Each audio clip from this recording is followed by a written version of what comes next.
Okay, you guys, what is up? The King of Lightning is here today to do a discussion video.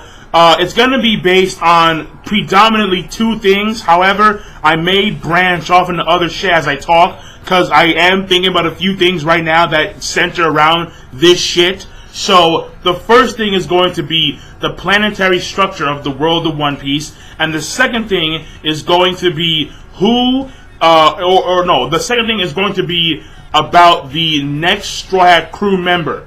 So it's going to be predominantly about those two things, but I am going to branch off. So let me get started by giving a shout out to a person named either VitorAizen or VitorAizen. I'm not too sure. But basically, VitorAizen 2 weeks ago sent me a PM, and he wanted me to talk about the planetary structure of the world of One Piece.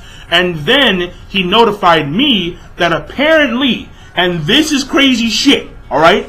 Apparently, the world of One Piece, the planetary structure of the world of One Piece, has 6 moons. The main planet of the world of One Piece, where the people live on, is surrounded by 6 moons.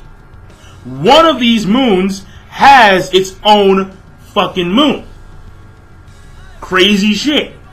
Crazy shit. So, of course, I had to confirm this shit. He sent me two pictures. So look in the description down below and you will see 3 pictures. The first picture is going to be in the anime. The second one is going to be a 3D image created on DeviantArt. And the third one is going to be from the manga. Now, this was revealed in the Nico Robin flashback during the CP9 arc when Clover actually, makes Robin a full-blown archaeologist. And then he's talking about the tree and how the tree has been around for 5,000 years. He explains how the library that they have is, the oldest and the largest library in the world. And then, when he's talking to a crowd of people, behind him, we see this really big globe. And this globe has the world of One Piece in the middle of it, and then it is surrounded by 6 celestial bodies. This shit is crazy. There are 6 moons surrounding the world of One Piece. 6. So, let's break it down, alright? Yeah. Let's break it down. So, first of all, and right now, go look at the anime picture, okay? The anime picture. Now, in the anime photo, the first moon I'm going to talk about is not shown in the actual 3D image. And this moon is right behind the world of One Piece. It's right below the purple moon, alright? The purple moon is, so basically, no, it's right below. It's right below the purple moon. And this moon is very small. It appears to be the smallest moon out of all 6 moons. And it appears to be crossed with weird lines across it, like weird slanted cross lines going over it. It's very hard to see, but it is the smallest moon in the world of One Piece, and apparently it appears to be behind the planet itself, so we can't really see from here. But that moon's not really the major focus, alright? The next moon we're going to talk about is the giant purple moon, which is very, very, very close to the planet. So look in the actual anime and then look at the 3D image, right? The 3D image, we see the purple moon. It is the closest moon to the world of One Piece, and it appears to be the biggest moon out of all the 6 moons. Well, that one and the brownish one. But it's very close. It's very, very fucking close, alright? And by the way, I'll say it right now. The orbits of these moons make no sense. The orbits of these moons make no sense. But then again, it is anime. And in anime, sometimes, a lot of times actually, logic does not apply. So yeah. But basically, the purple moon is very close to the planet. And I'm going to make I'm going to make a very big assumption right now, a very big theory, a very big, whatever. All right, it's big, okay. The way the purple moon is set up, it appears to be predominant in the New World. And I remember when the supernova left, one of the moons, I remember when the supernova left, one of the characters, Capone, his ship got sucked up in some weird, landmass in the sky. Maybe that landmass was the purple moon. I'm just saying. Because right now, this shit is too goddamn close to the planet. In all retrospect, the purple moon should be colliding face first in the planet, but it's not. So, it's very strange. But whatever. Again, it is anime. So, the purple moon, which appears to be the biggest moon, and it appears to be predominant in the actual New World, okay? Now, the second moon is the uppermost moon, which appears to be yellow/green. And I'm going to make the assumption that this is the moon that Enel, Lightning God Enel, went to. And the reason why is because when we saw him riding on Maxim and he went to the moon, we see that the moon is yellow/green. And the uppermost moon appears to be yellow/green. So, maybe this moon is the one that Enel right now is chilling on. This yellow/green moon. This is the same moon that the other Skypians, the Bikurians or the Bikurians, this is where they live. So and this is actually the same moon, I believe, where the people who were a part of the ancient civilization that existed 800 years ago, or 1,000 years ago, I believe it's the same moon that they lived on before they went down to the blue planet. I believe so. Because we see on that moon that there are ancient ruins and ancient structure on that moon. So we can assume that could be the moon. And by the way, if you guys don't know, I'm also assuming that there were other Skypians that lived on other moons before they came down to the planet. And the reason why is because the Bikurians are one type of Skypian.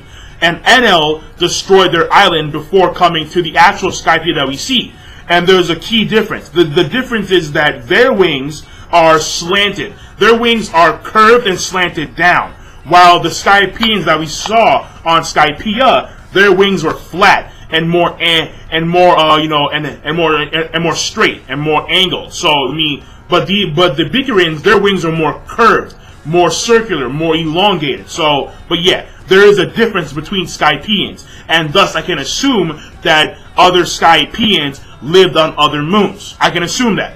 And then the next moon we see here is going to be the brown moon, where this moon, it's brown, and then we see more brownish, basically it's like a light shade of brown, and then we see patches of darker brown throughout that moon.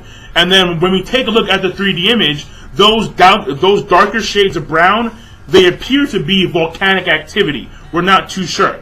And then we see the moon to the far east, which is the red moon. And this is the moon that has its own fucking moon, which is crazy shit.